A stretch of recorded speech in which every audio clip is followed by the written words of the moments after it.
kattaşık aytaman. Şimdi montaj qilmayman tashlar.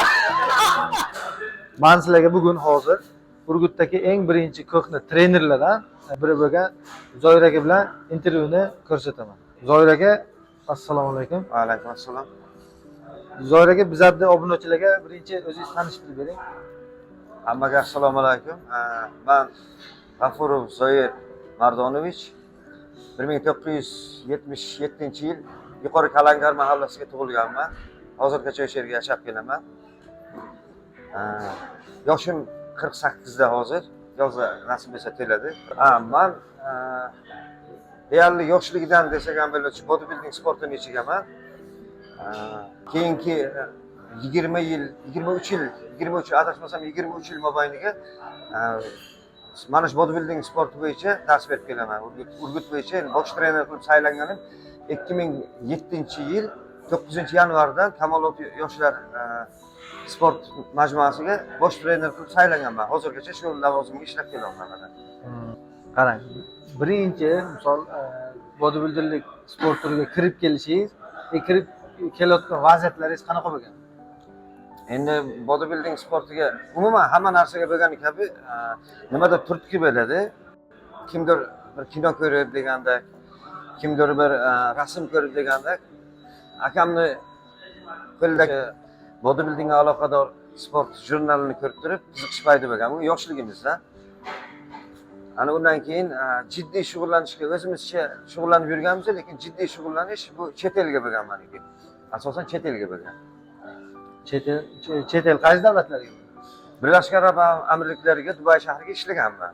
1 yil 4 oy mobaynida ana shu yerga jiddiy o'qishlari, jiddiy mashg'ulotlar qanaqa olib borishlari o'sha yerga bo'lgan. Men eshitishim bo'yicha Dubayga qanaqadir musobaqaga qatnashgan ekansiz. Shunaqa bo'lgan. Dubayga ishlab yurgan jarayonimizga trenerimizni ko'rsatmasi bilan havaskorlar o'rtasiga chiqib 2-o'rinni olganman. Undan keyin o'sha guruhga qolish va Germaniyaga o'sha Yevrosoyuz sport majmuasiga o'tish taklifi bo'lgan. Lekin rad etganman uni. O'zbekiston sport turi unchalik rivojlanmagan o'sha payt.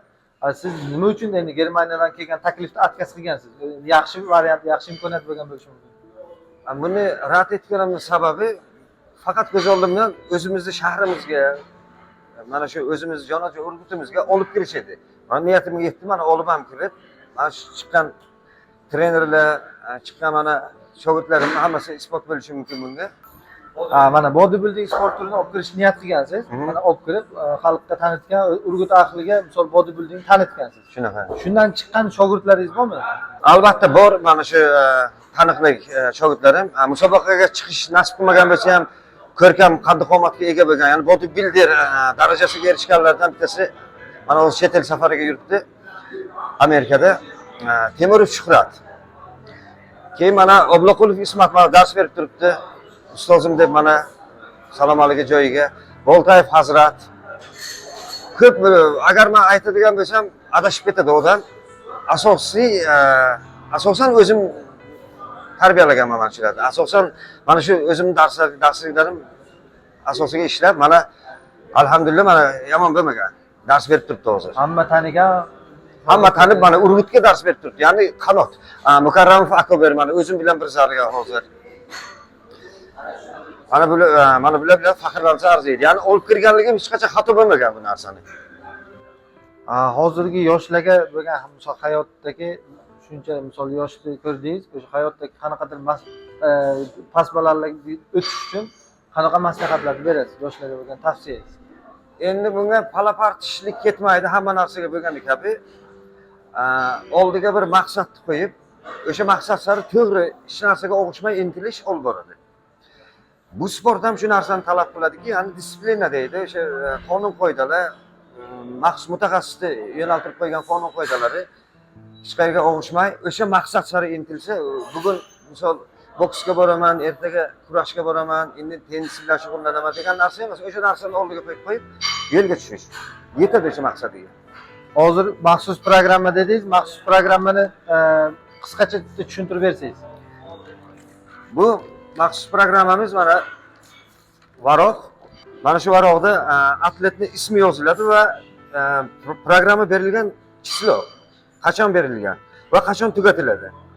Endi odatiy hollarga men 15 kun beraman buni. Bu mashqlarning ichida mana 72 ta mashqlarning ichidan terib olinadi, orqasiga yoziladi. Qaysi mashqning necha kilolik tosh bilan necha podxod ishlanadi. Xuddi mana shu tartibga 15 kun ishlagandan keyin uni o'lchab beramiz, vaznini tortib beramiz. O'ziga qarab turib yana murakkablashadi yoki yengillashtiriladi va hokazo mana shu ketilaveradi.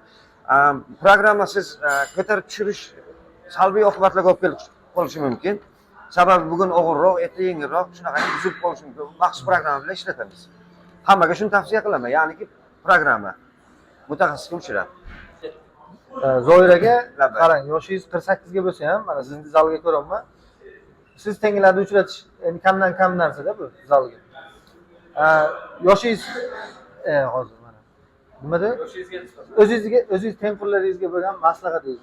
Qanday shug'ullansinmi, kesinmi?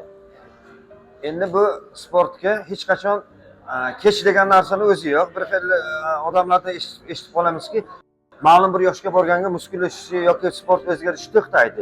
Bu narsa noto'g'ri narsa. Operatsiyadan chiqqan har qanaqangi yoshdagi odamni bir jarohati bitadi. Sport formangizda saqlab turganingizni isbot sifatida bir ikkita mashq ko'rsatsangiz. Mayli, bajondir.